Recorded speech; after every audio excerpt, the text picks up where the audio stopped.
All right. Thank you guys for joining us today and good afternoon. My name is Mahayo Manus. I'm the Public Relations Director with Navajo and Hopi Families COVID-19 Relief Fund. Today we have two Native American artists who are with us, very skilled and talented individuals, and they're going to talk about how they've weathered the pandemic as artists and entrepreneurs. Our guests today are Jeremy Arviso of Arviso Designs and also Jonah Hill of Lo Mayosi Designs. And I'm sure he'll correct my pronunciation, but I'm glad to have them both here today. So good to see you fellas. And before we get into our discussion and get going here today, let's all remember that we need to continue practicing safety precautions because we're still in the pandemic and it's affecting a lot of our communities currently. Here on the Navajo Nation, within the last week, we've seen our numbers almost triple in terms of new confirmed cases. So it's still really an issue. It's still affecting a lot of our friends and family and relatives out there. So it's important that we continue to employ safety precautions like limiting unnecessary travel, employing social distancing measures, masking up with KN95 masks or double masking. And above all else, please get vaccinated and boosted, guys. It's the vaccines are available. They're available at a lot of our regional IHS and healthcare facilities. So you can get out there and get vaccinated if you haven't already. And also encourage your unvaccinated friends and family to get fully vaccinated and boosted because it's important. It affects more than just ourselves. It affects our families and our communities and our nations at large. So just a quick reminder on that.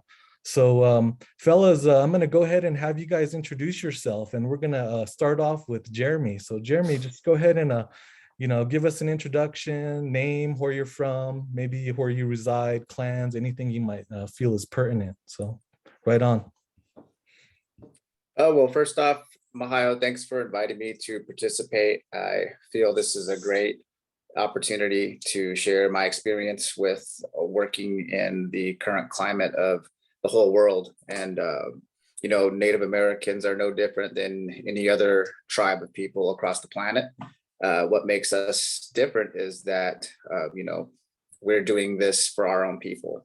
So thanks, for doing this. I think it's very important to spread awareness and also share my experience and expertise, knowledge with others that, they need some answers if they don't have them, or maybe some ideas. My name is Jeremy Donovan Arviso, and I was born and raised here in Phoenix, Arizona. It's where I'm based.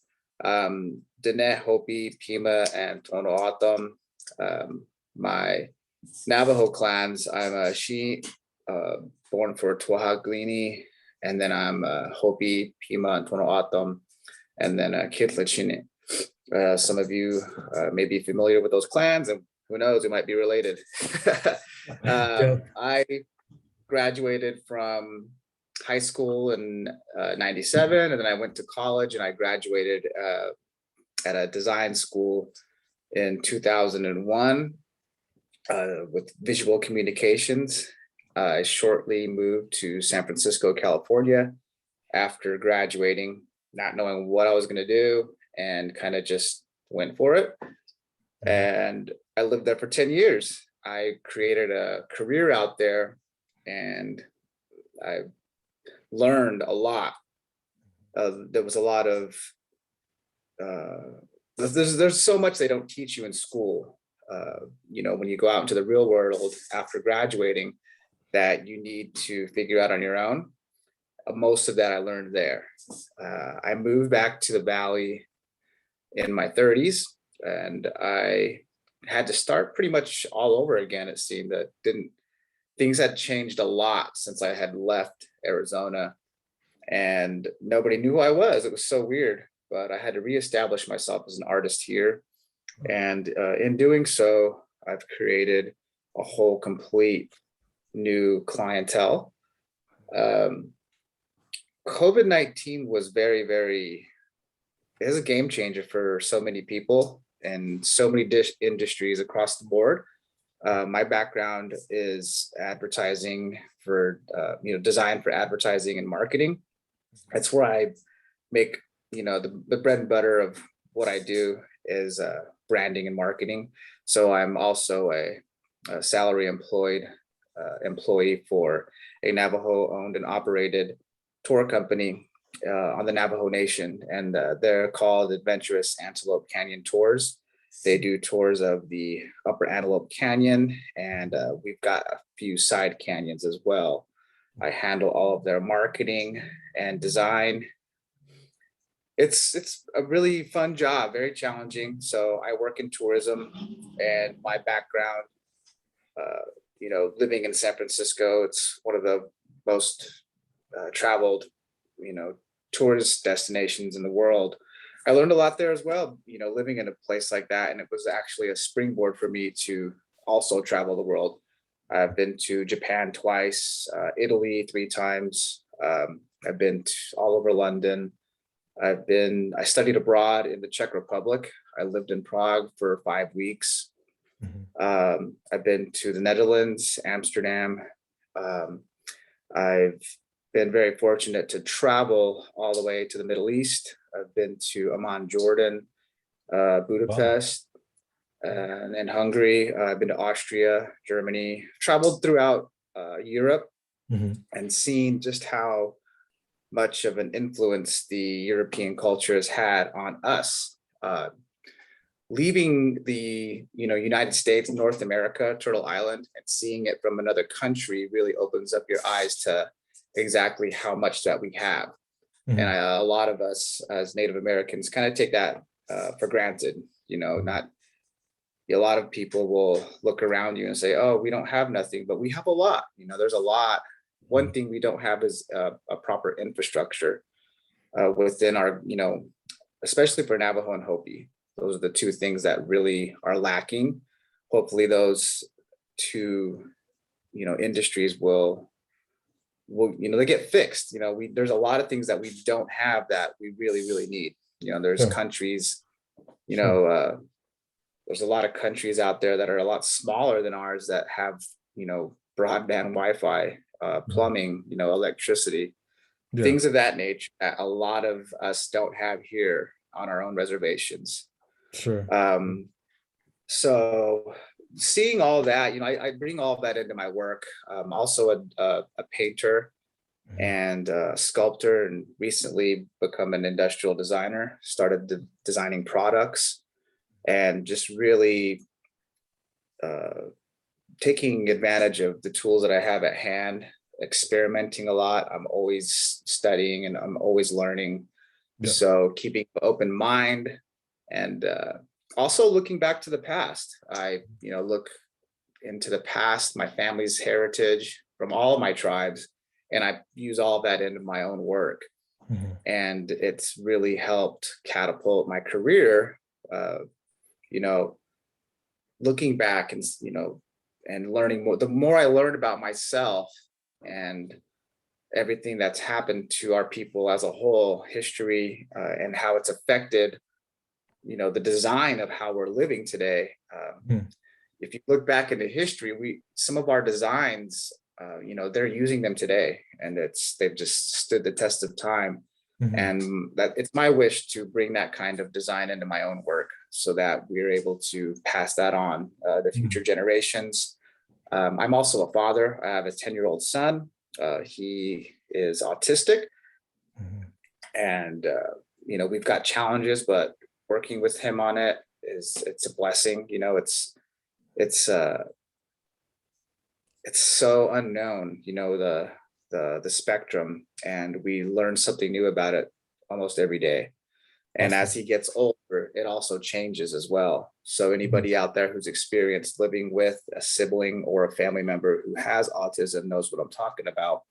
There's a lot of patience that's required, and a lot of knowledge. You got to kind of teach yourself how to understand what these people are going through and how thought process works for them. Sure. So being a father has really changed how I approach art and design as well, being a parent. Sure. I battled with drugs and alcohol for most of my life. So I have been clean and sober from both. It'll be 2 years next month. That's a very big deal for myself. Yeah, that's a big deal. Yeah, I'm going to be, I just turned 43 this past November, and over half of my life, I was, addicted to drugs and alcohol. So being a sober Native American means a lot to me, especially in today's day and age. Definitely. And, advocating sobriety among our youth and just our fellow, natives in general is very important to me. Behavioral health, very important to me. Those two things right there have really also changed my approach to art and design as well. Creating awareness about, the consumption of drugs and alcohol and what it does to you is, something that I'm really passionate about. Sharing my story and letting people know what it did to me, and how I've overcome it, and in the process of still overcoming it, has had tremendous benefits to not only my health, my emotional, behavioral, my mental, and my physical well-being, and my spiritual well-being. I'm a much better father. I'm a much better person all around. Yeah, I'm a lot healthy, I'm a lot more healthy, and I'm able to make better decisions. All that translates into design and art that I feel is healthy. sure. So well, hey, let me jump in here. That's sorry. That's Let me jump in here, and I think that those are awesome points, man. And you have quite a bit of experience there, especially being a world traveler, and having come up through the the art scene in San Francisco, and just reflecting on your native culture as well too, to guide you. But let's go ahead and let's have Jonah introduce himself real quickly here, or take your time and just let us know a little bit about yourself, Jonah. Yeah, hello everybody. Thanks again, Mahio, for contacting me and allowing me to participate. It's always I get a big kick out of these Zoom informational meetings, because I'm kind of low tech on the computer scale. So it was I get a big kick out of it. So thank you very much for having me on. Definitely. Okay, my name's Jonah Hill. I'm the owner of Lomayusi Designs. I'm a Hopi and Quetzal. I grew up on the Hopi reservation on the village called Kikutsmovi on the Third Mesa. I'm Tobacco and Rabbit Clan, and my father is a Quetzal from the Winter Haven reservation down in kind of across the river from Yuma. It's called Winter Haven, California, is where our reservation is. But yeah, I grew up around here. I've known Mahio since for a while now, living in Flagstaff. Yeah, so basically, I'm a multimedia artist. I do a lot of different kind of hands-on artwork. I started out as a wood carver. Growing up in Hopi, I'm kind of raised traditionally, so you got to experience that whole Hopi traditional life, participating in ceremonies.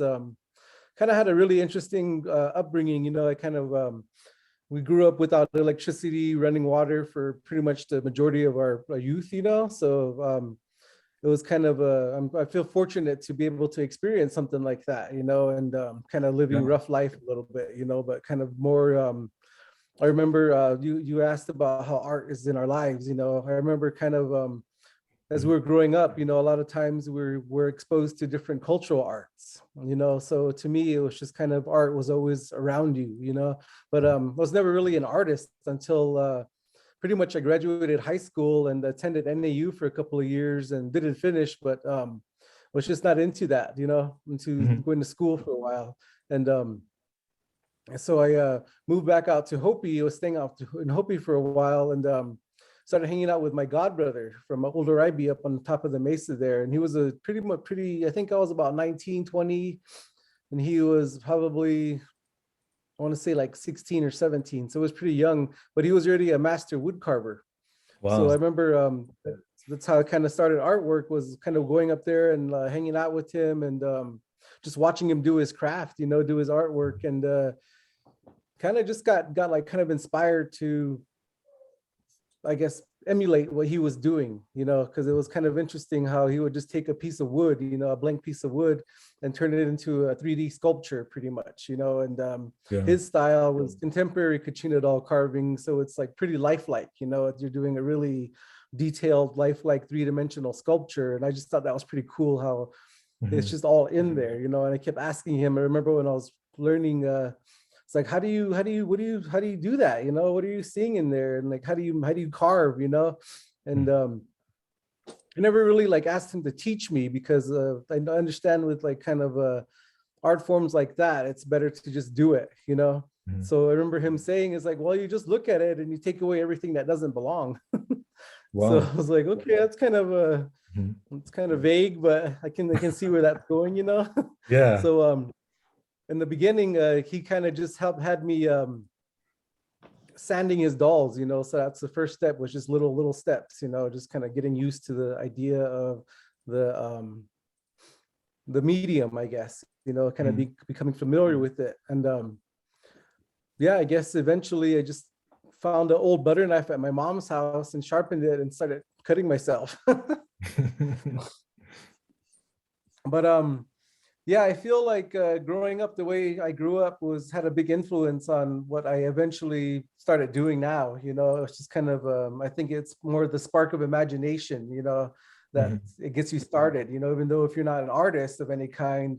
I think if you have like influences and you're surrounded by culture, and if you have, I guess, an idea or sense of your place in the world and what's happening with it and what's going on around you, I feel that that kind of leads to being more creative, because you're kind of, we always have a saying that when you're a baby, you have a soft spot in your head, right?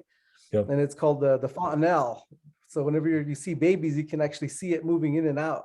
But we call it the koavi. And when I was growing up, we're always saying when you're with babies. Yeah, I think Jonah, you cut out just a little bit there, buddy.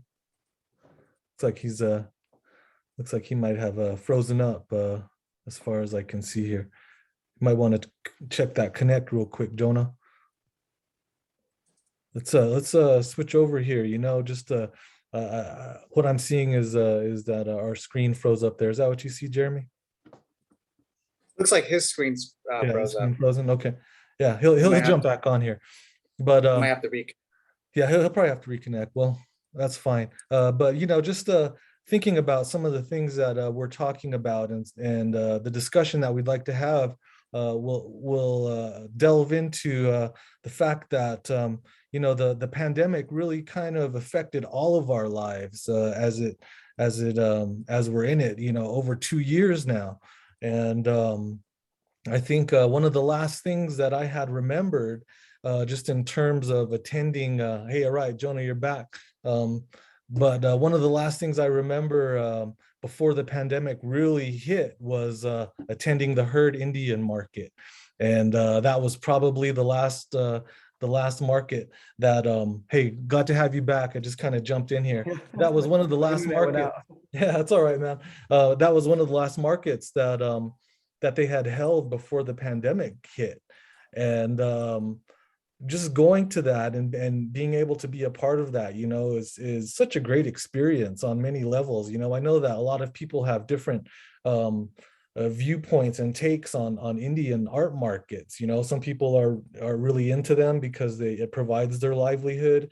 Others, are able to subsist outside of a market economy. However, just thinking about some of the things that you guys have said, it's always like amazing to be at the marketplace, because you see all of the skill that our people have. We talk about wood carving, and you can go to that, those markets, and you just see the most magnificent pieces of work. You see beadwork, you see painting, ceramics, just things that are really indigenous to how we've been creative in our whole lives. So, as the pandemic kind of has impacted all of us, it shut down all of those markets. The Herd, it shut down Swaya, and even probably some of the markets that the Northern Arizona Museum used to have, like the Navajo market and the Hopi market and such.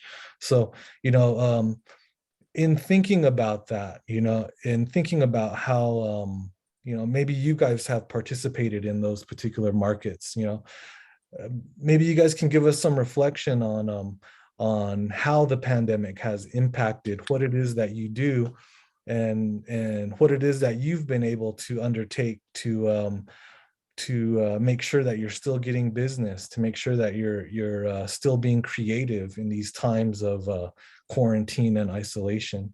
So anybody want to take a stab at that first? Otherwise, I'll Sure. right on. Like for me, it's yeah, the market experience you're saying is pretty unique, and when I first started getting into like carving, I never really did shows when I was a carver. But when I turned into a silversmith, that's when I figured out you have to start doing like big venues in order for your work to move, So having the market experience is really a pretty strange and awesome experience, So, but with the pandemic shutting everything down, I think the herd market in 2020 was the last one that I did. And I guess for me, from the last few years, I wasn't really, I guess, relying on markets for the majority of my income, because I kind of see how I was aware of like the artists that are there. And then when they don't sell anything or the market's bad for them, they always were like either complaining or something, because their income wasn't where it was supposed to be based on other markets, So Sure. I started becoming more aware of that's the thing, It's like you go to a market, you have a lot of really cool income. I mean, a lot of cool pieces to sell, but nobody's buying, So I kept observing that a lot of artists, that the markets are their only source of major income, So I kind of from there started adjusting to going directly to the customers rather than relying on shows, Yeah. So I think having that kind of a strategy is because you're hedging your bets, for income regardless. You just kind of have to set a goal for the month and then try to meet that goal between shows, So I guess because I know some artists, you'll have a really good show and that lasts you to the next show, but that's still kind of living like kind of paycheck to paycheck kind of ideals. Definitely. And it's not sustainable. You need to have like a steady income as an artist, because if you're a full-time artist, that's your job. You can't think of it as making stuff and trying to sell it. You have to make a product and sell it for sure. So but when the pandemic shut down, it was kind of interesting because I'm like, okay, I did maybe like 4 or 5 major markets a year. And that was the last one, because as soon as the herd was over, we started getting emails from all the different shows saying, well, we're going to cancel, we're going to cancel, we're going to cancel, So yeah. And then as I was saying earlier, I was like, maybe I need to figure out a different strategy rather than trying to, because I have no idea if people were still going to be buying like from a website or from galleries and whatnot, because especially for galleries, because I don't have I have maybe 3 galleries that I work with. But since they're all going to be shut down, it was like, what's happening now? So I'm thinking it's slowly going to be focused more towards being online, having an online presence. And like I said earlier, I'm not too into computers and whatnot. So Yeah. For me, the biggest choice that I made was to actually start becoming more involved in social media, like becoming more out there through websites or gallery websites, and taking orders basically. It's kind of interesting how that happened, because I hate taking orders, but I think since everything happened, it's like, okay, I knew to have some kind of like I said, you set a goal each month, and the only way I could set that goal was to like figure out how I'm going to sell online, and B, like start taking orders, which I never wanted to do. But that, I guess that probably I'm pretty sure taking orders and going more online sustained me through all of the rest of 2020, Sure. and like when you do your taxes at the end of the year, I'm like, oh, okay, I actually made some money this year in a pandemic, which is due to adjusting your market, Wow, that's awesome. And real quick here, that's a great answer and a great response in terms of how you were able to kind of look at a market based economy and mentality, and then take it further to say, well, got to keep producing consistently outside of a market to meet my goals. That's awesome. One of the things that I wanted to talk with Jeremy about, and it's along the same lines, and you can reflect on this question as well too. But I did see that during the pandemic, that you were able to start to utilize a lot more of your skill set. I saw you purchasing machines to cut logos and stickers, a wood burning machine to make emblems in like wood crafts, just kind of pushing it, like reaching out and taking risks, but having it pay off by being able to be successful in other ventures. So maybe you could talk about that a little bit, Jeremy. Definitely. My experience in this whole pandemic thing, like I said earlier, it was a game changer for everybody. A lot of backs were pushed against the wall. Everyone was forced to be very creative in how they were going to use what they have available to them to make ends meet. And I mean, a lot of Native Americans, especially Southwestern Native Americans from the Southwest, Arizona in particular, I mean, we're very resourceful people. Just look at the place that we live in. It's very arid, very dry, not very hospitable, but we've been here for thousands of years, So I just took that kind of a mind frame and, thought, how can I create things, products, items that people need or want, and just, make them readily available. So diversifying my skill set was integral for the success of my business in the height of the pandemic. So I started to just really, hit the markets. This was the first year I've ever really, vended. I've never had to in the past. I've always relied on, retail merchandising and online sales. This year was the first year last year, I should say, 2021, I actually went out and set up table and just interacted with people. It was challenging, being masked up, always taking that risk. Am I going to get sick? It's a lot of work too, setting up, tearing down, and one of the things that I believe created success for myself was offering many different products at many different price points. $5 stickers, for people who want to buy something, but they don't have, $50 to buy an Apple iWatch. Maybe they don't even have one, and I did really well with the laser engraver, creating just, small knickknacks, keychains, little things that people can buy. Not everyone's going to have $1,000 to buy a painting from me. Not everyone's going to have $250 to buy a jacket, or, no one has $5,000 to pay me to paint them a mural, or anything like that. So there's little things that you can create, small products, wallets, card holders. For me, stickers were huge last year. I designed over 30 different sticker designs, and they just were going crazy because of, everyone's got, a water flask. Laptops were huge. And there's just a lot of, things out there that you can design or create that someone's going to need, One of the options that I found that was very, very beneficial for me it's called drop shipping.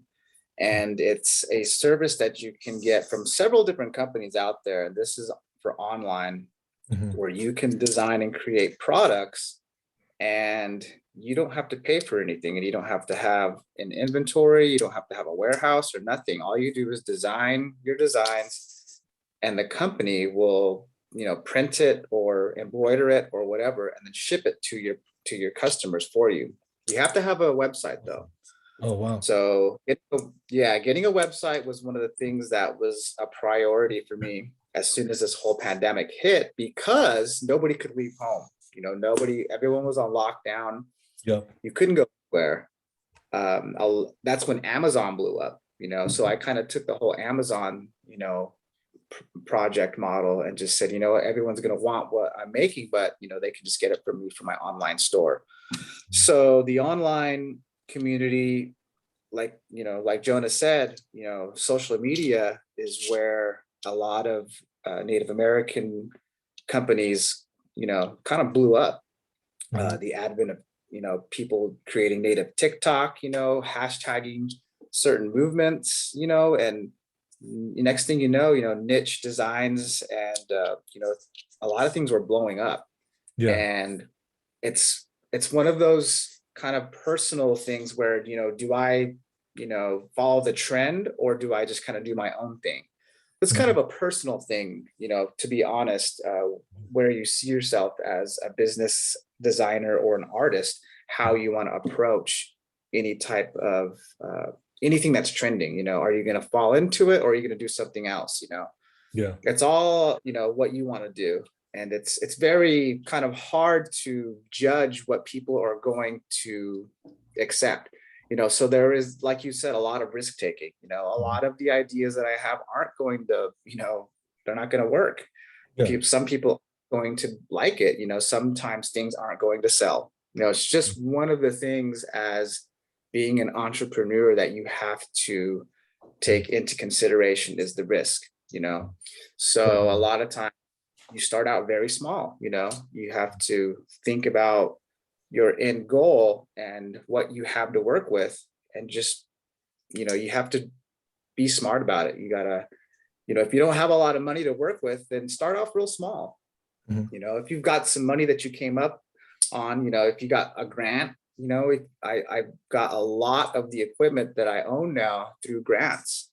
And I encourage anybody out there who has never applied for one to do so. There's a lot of funds available for people who are in the arts. You just got to find it and apply for it. Doesn't mean you're going to get it because you apply, and don't be discouraged if you don't get it, because I've applied to hundreds and I've only probably gotten 5, and it does take a long time, a lot of time to submit to these types of calls for art. And RFQs are what they called. And a lot of times people get discouraged because that's time they could have spent doing something else.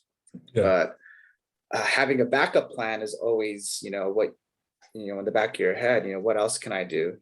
And it's tough. I'm going to say it's a tough market, and like Jonah was saying, when COVID hit, the market's just dried up. There was no more vending on the side of the road. There's no more any of that. And it's slowly coming back. But now there's rising fears of, the new strain. There's a lot of people sick right now, and it's not going away. So it's just something that, all of us have to get used to, and it's the new normal. And with that comes a new way to market and promote your own work, and how you're going to, do that. And you have to get with the times. It's just one of those things that is happening, and you got to say it to yourself, like 2022. It sounds futuristic because it is, and you have to like move forward with the way things are going if you want to continue to be relevant and be out there for the masses. It's just one of those things that you got to sit down and teach yourself. I did, I had to. I didn't want to get left behind. And it's possible. It just takes some time. You got to sit down, and it's like school, and you got to try to make it fun. And once you start making money, though, a light goes off, and you're just like, oh wow, and so getting to that point is a lot of planning and developing over and over and over and over until you come up with a design or a product that people are liking, and then you just keep doing it and finding new ways to get it to the masses. But that's my little 2 cents on that. Right on. That sounds really good. And speaking of promo, we're going to get into a couple of videos that each of you guys have have brought forth today. I'm going to go ahead and queue up Jonah's first here, and we'll take a look at it. Yeah, let's do that. And you know, it's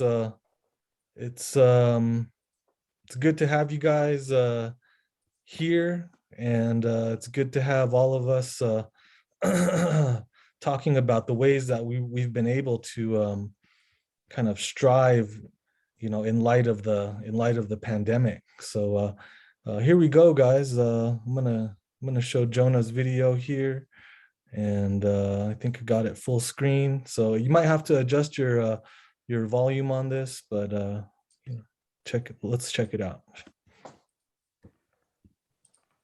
I carve into the tufa to produce a two-piece mold that when the metal is poured into, produces a positive inverted relief carving that shows the texture of the tufa plus anything that you drew into the stone. You can put your hallmark or back decorations into the back part, and everything is put together in the next clip.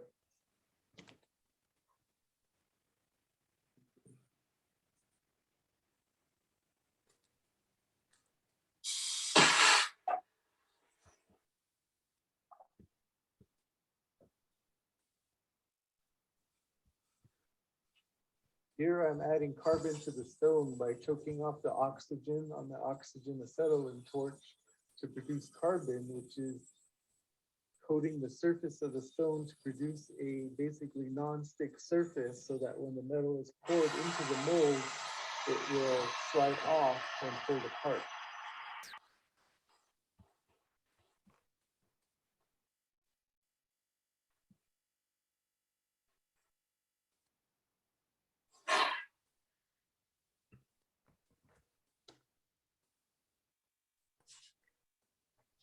I'm using a recycled bicycle tube to create an airtight seal between the molds. And as I'm tightening it, I'm looking through the top of the mold to see if there's any big cavities which the silver will pour out of. And then after that, I place it into the prop where it'll be ready to be poured, and I get the silver ready to melt.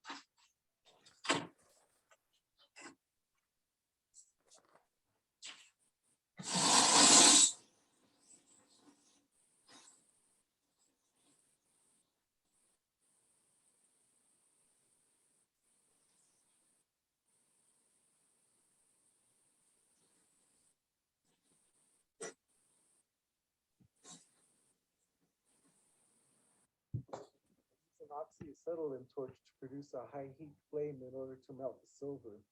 I add borax powder to capture impurities as the silver is melting, and when the silver gets into a fluid state, with one quick pour, I dump the metal into the mold and pull back and turn off the torch. I let the metal sit in the mold for a few minutes in order to cool. That ensures that all the molecules stick together. Here I am unwrapping the mold, and you shall see if it is a full pour.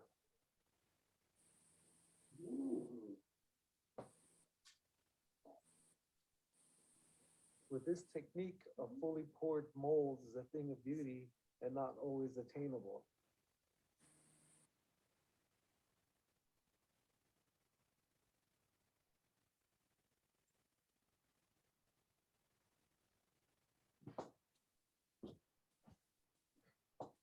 Using a jeweler's saw, I will start to cut the outline of the design from the main body of the casting, following the curve of the design, as well as the outline of the fish. This is a very time-consuming process, and I think I went through about 3 blades before I got to the end of the casting there.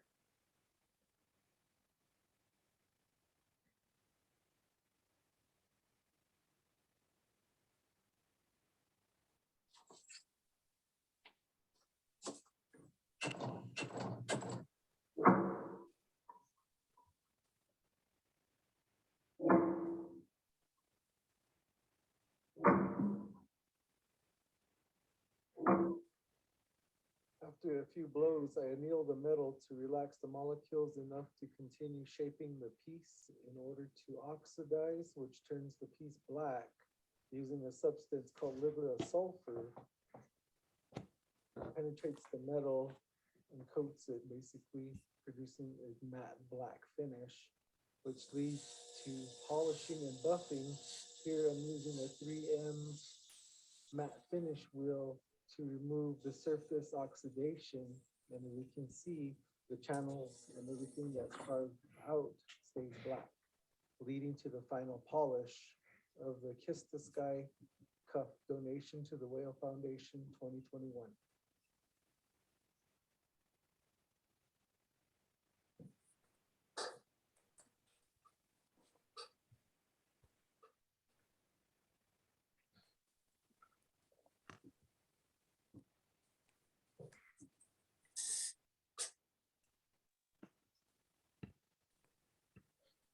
That's awesome, man. I like that. That's some awesome work there.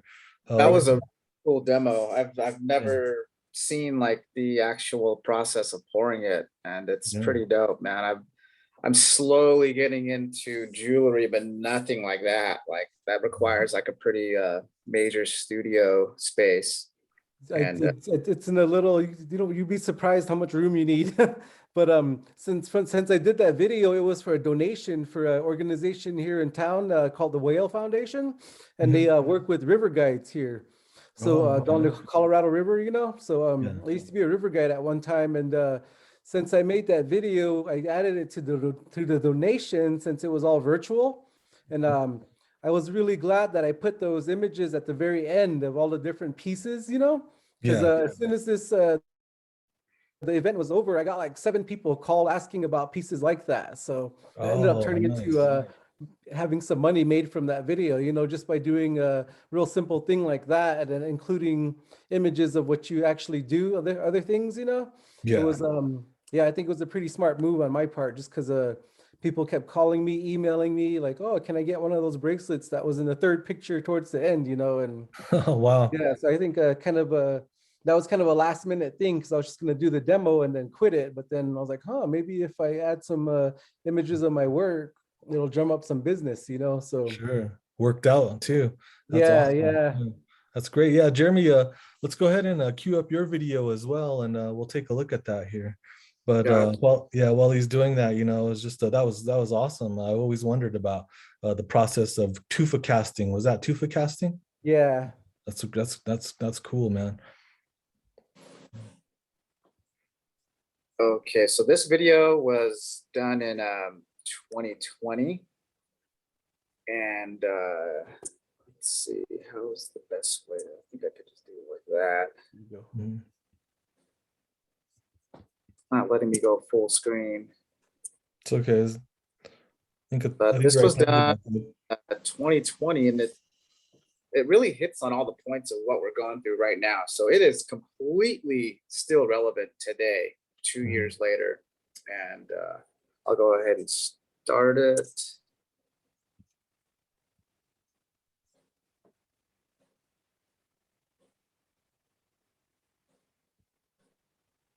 Might have to turn it up on your side. Okay.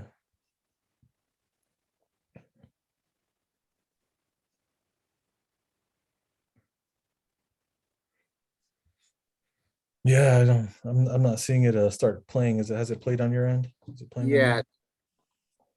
you're not seeing it? Not seeing it.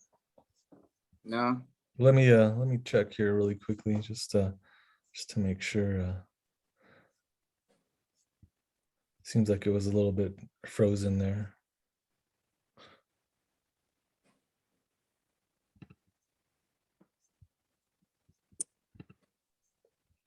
What about Jonah? Can you see it?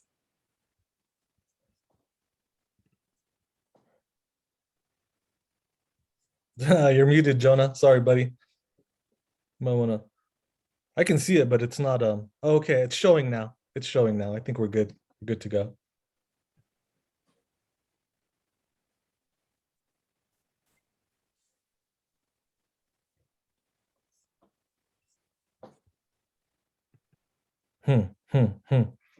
Yeah, I see we're having a little bit of technical difficulties there, Jeremy.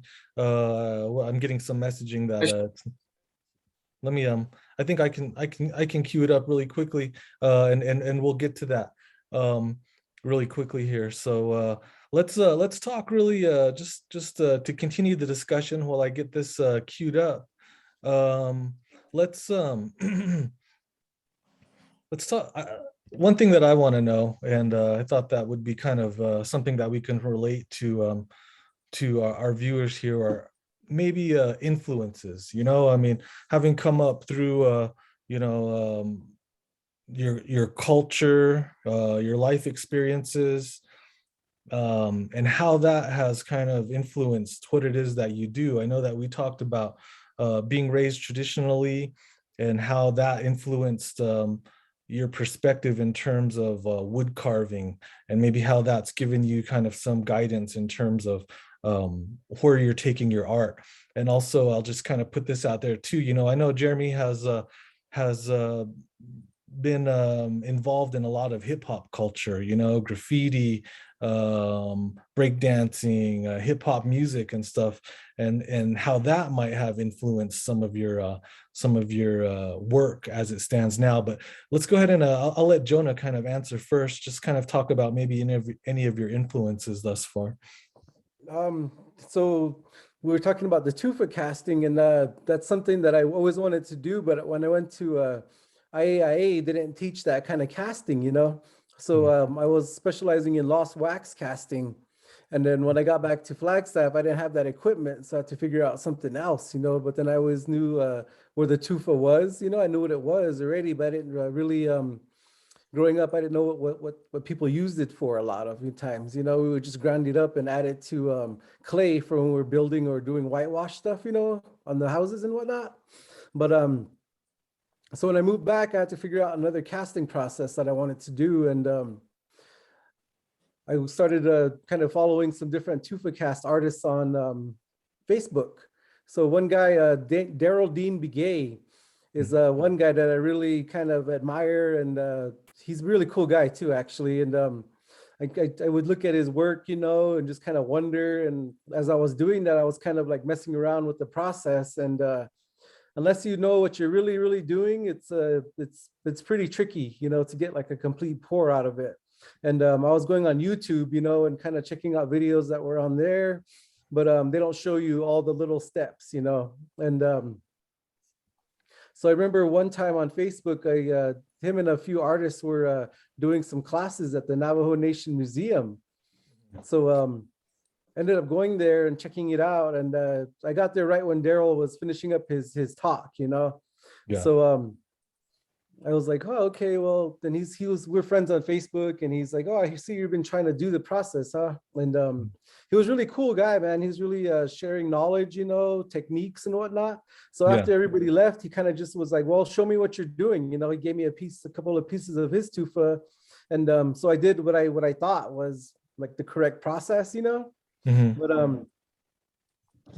so I did it, and he's like, well, you can do all of these different things to make it even better, you know? So he showed me like more vents, you know, the depth between of the design, like how far from the drop point where the metal goes into the actual design, just like all of this knowledge that's kind of was come with experience, you know? Sure. So I learned a lot from him, and then I started following this guy, Rick Charlie, who's another tufa caster, and his work is kind of like traditional, but it's real, to me, it's real technical because he has really straight lines, you know. It's like his stuff is really geometrical too. So those are a couple of tufa casters that I really like and I admire, you know, just kind of getting to that level of skill, you know, is because I've only been a silversmith for about 10 years, 11 years now. Yeah. So they've been doing it since they were teenagers, you know, so. Sure. Yeah, Daryl Dean Gay and Rick Charlie are my biggest influences right now. That's awesome, man. And Daryl Dean, he's my classmate from Chin Lee. We graduated the same year. So shout out to Daryl Dean Begay. He's one of our, you know, he's a great artist, prominent artist out there. And right now, I know he's made it known that he is battling COVID right now. And so, you know, it's the pandemic affects us all. So, you know, anybody out there, go to his page, Daryl Dean Begay on Facebook, and see what you can do to help him. Also, Jeremy, I got your video queued up. I don't know if you wanted to take a stab at the answer first or if you wanted me to show it, but either way, man, we'll do it. Yeah, I'll make it really quick. Sure. My influences and inspiration stem from, first off, my tribes, Dene, Hopi, Pima, and Tonoatham. A lot of my designs, you will see all of those for, tribal affiliations in my design, in my work. I have a past in, hip hop, like you said. Started very, very young. 1985, I think, is when I started breakdancing in Albuquerque, New Mexico. At the same time, I was, into skateboarding and, thrash metal and Yep. I grew up with heavy metal from my parents, classic rock. Mhm. Punk rock came back in, in the 90s. Mhm. And I started going to underground warehouse raves in the mid 90s. So there's a lot of electronic music. Music has a big influence on my work. A lot of the stuff that I've been pumping out lately is a very logo based, strong references to 90s, pop culture. A lot of pop culture pops up. It's Sure. making a huge comeback. I see it in all aspects of arts and crafts. All you got to do is go to Herd or Indian Market, and you'll see, pop culture references in just about anything you can think of. So Mhm. it's there. It's making a big comeback. And my son, biggest inspiration right now is my kid. He blows me away. He's a designer and an artist himself right now. Yeah. I encourage him in every step of the way. A lot of film, Mhm. photography, architecture, design is huge in my life, and technology. Definitely. Cool, man. Well, I'm gonna go ahead and queue up that video, guys. We're gonna, after we get back from viewing that, we'll have some time for some final words here. So let's go ahead and check this out. You guys see it on the screen?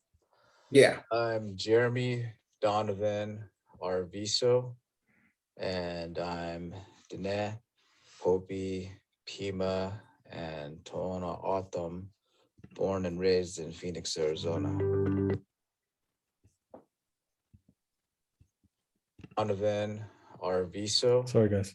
and I'm Dene, Hopi, Pima, and Toona Autumn, born and raised in Phoenix, Arizona.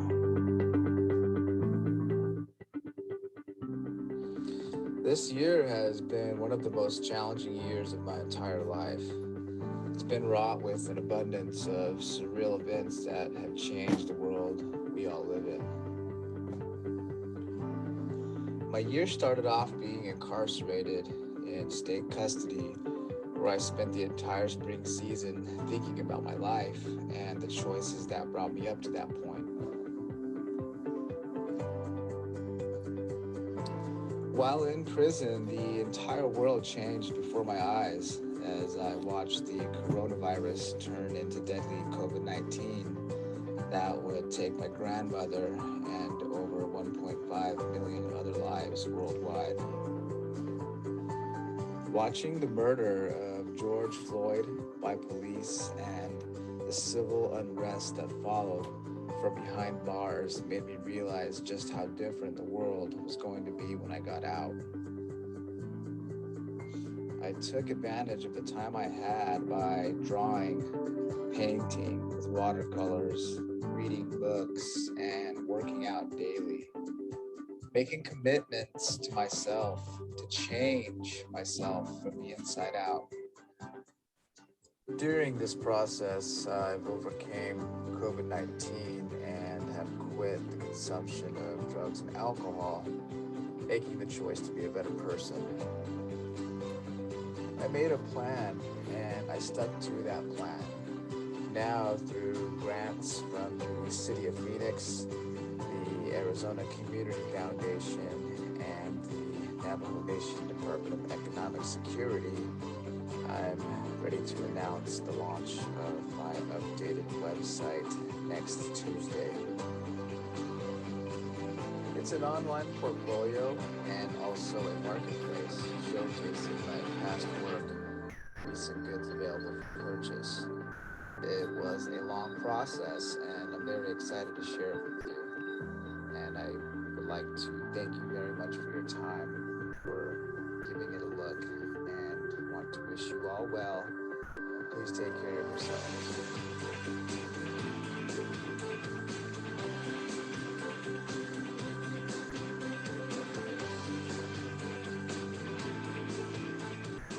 And just remember that no matter what you do in your life, you're never too old to make a change. And you can do anything that you put your mind to. Nice. That's awesome, man. And I think we're gonna probably cut it right there just so we can have some final words here, but that was great. And I really appreciate you guys jumping on to talk with me today. Um, Before we wrap up, I know that both of you guys have been affected by COVID-19. I'm going to go ahead and let Jeremy start, but maybe just talk a little bit about maybe how it's impacted your life and how you've been working to protect yourself and your family since it's impacted you. Definitely. I rarely, go out very much. I prefer to stay indoors as much as possible. However, I do, exercise a lot outdoors. So staying masked up constantly is, just everywhere. I always have a mask. Summertime, I had a mask like tan. I always have the hand sanitizer in my car, in my house. Always wash my hands. I try not to touch my face at all.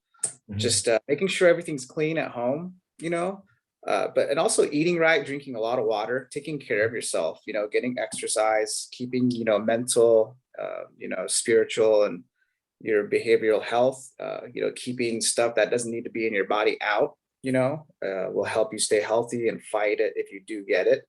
Getting vaccinated, definitely. So in case you do get it, it's not as bad. I just wanted to point out that all of the grant money that I produced that video was from, I got all the money from those grants to make that video. I got a computer, a phone. I didn't have anything. Literally, I didn't have anything. I literally started from the bottom and work my way up. So you can do it. If you don't have anything, get a plan. You can do whatever you want. And whether there's a pandemic or not, you're smart enough and you definitely have what it takes. We're Native American, we're Navajo, we're Hopi, and we've been here for thousands of years, and we still will be because we're survivors. So for anybody listening, just remember that you're still here and that you can do this. So stick to it, find something you want to do, find something you love to do, and you'll always have a job. Awesome. And real quick, before you sign off or before we end with those words, tell people where they can go to find some of your work. Oh, yes, for sure. www.rvso78.com and at Arviso78 is my Instagram handle, and for Twitter as well. Okay. So that's where you can find me. Great, great. And yeah, Jonah, maybe you can weigh in on this last question here, just about how how COVID might have impacted you, and then just what you're doing now to stay safe. Yeah, thanks. Yeah, pretty much since the virus hit, I was like really disciplined on not going anywhere, making sure my family didn't go anywhere, following all the safety protocols, none of my family have gotten it. I tested positive about a month ago, but I think because I was vaccinated and I was doing a round of, well, actually I was on antibiotics, but the doctor said that those weren't, they wouldn't play a part in the COVID. So, but I tested positive, but I was lucky because I didn't really have any kind of symptoms going on. Mhm. And but I think the main thing that I was worried about was like I'm like my wife and my kids are here. My kids have to stay with their mom, for the 10 Mhm. days I was quarantined. My wife couldn't go anywhere, so it was like kind of having to adjust by wearing a mask all the time. I was just kind of staying in my little corner of the room. And I think the main thing was more mental, just kind of being worried about it the whole time. It's like, am I going to give it to my wife? And she's a teacher, and she was still going to school. And it was just, I think the main effect that I had with COVID was just kind of the stress of it, just kind of not knowing if symptoms were going to pop up, every day I would just kind of sit there and wait for coughing to start, I had one night where my allergies were really bad and I was kind of had a really bad runny nose and I couldn't really taste anything, so I was like, oh shit, am I getting symptoms, but the next day I was fine. And it was just kind of, for me, mental, the whole mental thing of it. It's just kind of, oh,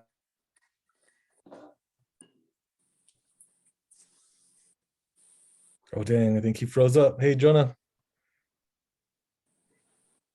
Yeah, darn.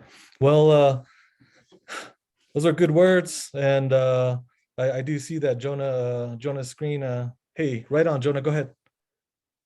Yeah, so like advice is like, it's all about discipline, self-discipline. And I think one thing that I learned while I was like kind of quarantined is that you just have to kind of look into yourself. And like Jeremy was saying, we've lived here for thousands of years. Our peoples have all gone through like every kind of, I guess, misfortune, dealing with people coming in who weren't around here, Spanish colonialism, becoming the people we are today. It all took strength, and I think with what's going on right now with this virus, it's just kind of reminding us that we all had the discipline and control of our own bodies and our own minds and our own functions to maintain who we are now, so I think we have to kind of remember that and just kind of like remember we're always here. We went through all kinds of stuff and we're still going through that, but we're a strong people and we can make it.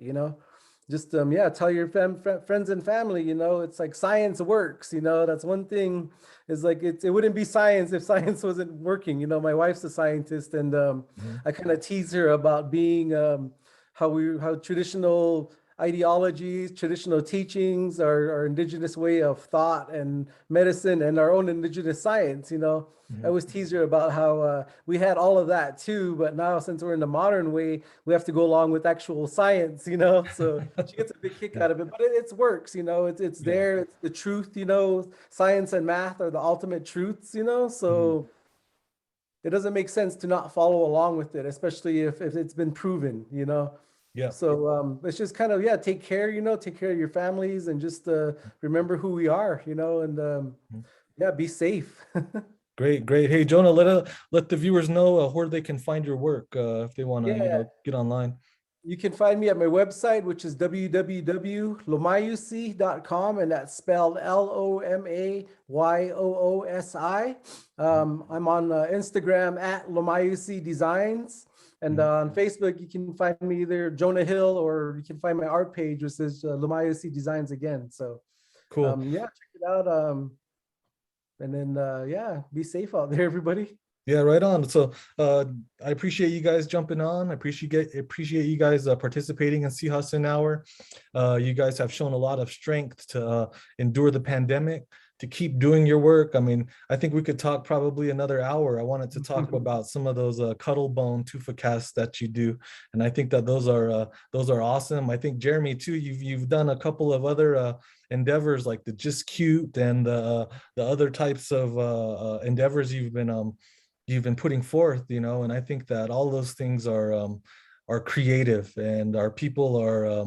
We use our creativity to keep us moving forward. So finally, in my final last words here, just everybody out there, stay safe, mask up. The pandemic is still infecting our communities and our nations. Get vaccinated if you haven't got vaccinated, get fully vaccinated, and get boosted. And let's protect ourselves and let's protect our communities. So until next time, we'll talk again, guys. All right. Okay.